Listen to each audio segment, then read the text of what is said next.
One thing we often hear from politicians is that they're the ones who can save us. They promise they're the only ones who can relieve our debts, or keep us safe, or safeguard our way of life, or some other such thing. And they often make those promises at the same time that they stoke our fears and our anxieties. It's what Roosevelt did when he scapegoated Japanese Americans. And it's what many politicians today have practiced to get votes in the most recent elections. And I must confess, I am afraid.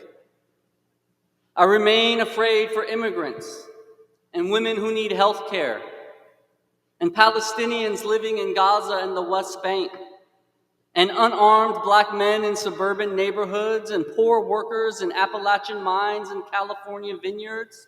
And I'm afraid for people with disabilities and illnesses who don't have health insurance.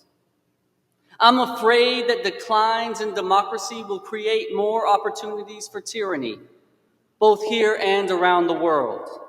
I'm afraid that climate change is only going to accelerate in the next several years. It's not that such fears are unreasonable or wrong. To fear that which is scary is as human as love. It's just that fear can so easily be weaponized to make us harm others in our pursuit of safety or comfort. And it often does this by isolating us, by driving us away from one another. Many of us in this room have had our own moments of wearing buttons that say, in effect, I am not Japanese. And so we become complicit in turning fear into oppression. This story from Matthew, though, reminds us that such fearful isolation will not sustain us. We will go hungry if we don't share our bread and our fish with one another. 5 loaves and 2 fish barely feed anyone if they're not broken and shared. If we don't open ourselves to sharing and caring for one another, none of us will have enough of what we need for tomorrow. It's not politicians that we need or should be waiting for to save us. No, we are who we've been waiting for all along.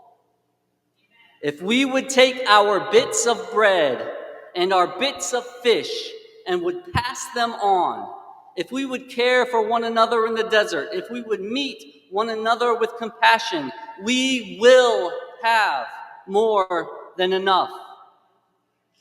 We'll have take-home plates of community life.